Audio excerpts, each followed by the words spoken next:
Hello guys, आप यह video देख रहे हैं मतलब आप नीट क्रैक करना चाहते हैं। यह वीडियो सिर्फ नीट एस्पिरेंट के लिए नहीं है बल्कि क्लास 11 9th वालों के लिए भी है। मैं इस वीडियो में आपको एनिमल किंगडम के सारे फाइलम याद करवा दूंगा। अगर आप यह वीडियो अच्छे से देखकर समझ जाएंगे तो आप एनिमल किंगडम के फाइलम अच्छे से याद हो जाएंगे। वीडियो शुरू करने से पहले ये जान लीजिए कि किसी चीज़ को याद करने का सही तरीका क्या होता है।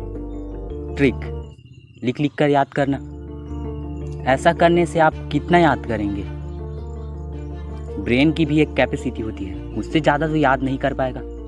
याद करने का आसान तरीका पैटर्न वाइज टॉपिक को समझना होता है। यकीन मानिए, अगर आप किसी टॉपिक को अच्छे से समझ गए तो वह टॉपिक आपको कभी भूलेगा भी नहीं, और टॉपिक को पैटर्न वाइज पढ़ने से उसे याद करना और भी आसान हो जाता है।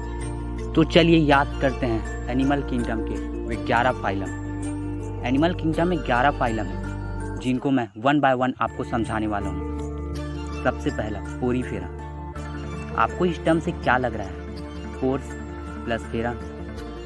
ये पोरीफेरा ऐसे ऑर्गेनिज्म है जिन शरीर में पोर्स होते हैं। ये पोरीफेरा 2 टर्म से बना है। पोरी जिसका मतलब होता है पोर्स, और फेरा बियरिंग मतलब जिसके पास पोर्स होते हैं वे पोरीफेरा कहलाते हैं।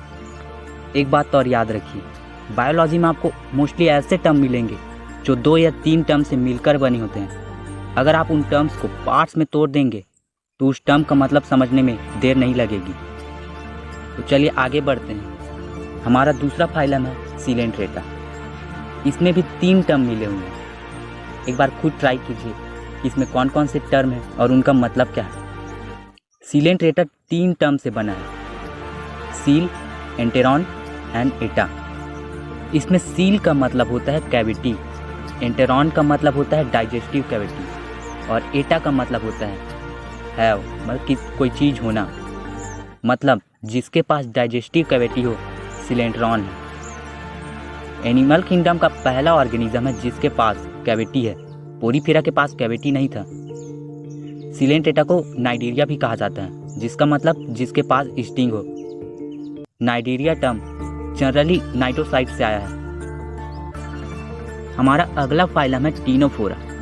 टीनोफोरा 3 वर्ड से बना हुआ है, जिसका मतलब फ्यूज सीलिया होता है। टीनोफोरा के पास 8 सीलियरी कॉम प्लेट्स होते हैं जिनकी मदद से यह लोकोमोशन करता है। हमारा अगला फाइलम है प्लेटीहेलमिंथिस। बाकी फाइलम की तरह यह भी डिफरेंट टर्म से बना हुआ है। प्लेटीहेलमिंथिस, प्लेटी प्लस हेलमिंथिस। इसमें प्लेटी का मतलब होता है फ्लैट और हेलमिंथिस का मतलब वार्म होता है। इनका कॉमन नेम फ्लैट वार्म होता है। ये ऑर्गेनिज्म फ्लैट होते हैं, इसी वजह से इनका कॉमन नेम फ्लैट वार्म है। एनिमल किंगडम का अगला फाइलम होता है एस्केलमिंथिस। ये ऑर्गेनिज्म राउंड होते हैं, इसलिए इन्हें राउंड वार्म कहा जाता है। आई होप कि एनिमल किंगडम के 5 फाइलम का नाम याद करने में आपको ज़्यादा दिक्कत नहीं होगी। बाकी फाइलम के बारे में इसके नेक्स्ट पार्ट में बताऊंगा। तब तक ये फाइलम याद कर लीजिए। चलिए एक बार और, पोरीफेरा, सिलेंट्रेटा, टीनोफोरा और प्लेटीहेलमिंथिस, एस्केलमिंथिस। एक बार इन फाइलम को अपनी कॉपी में लिख लीजिए और उनको पार्ट में तोड़कर उनका क्या मतलब है वो भी लिख लीजिए। तो इसके नेक्स्ट पार्ट में फिर मिलेंगे। तब तक ये याद कर लीजिए।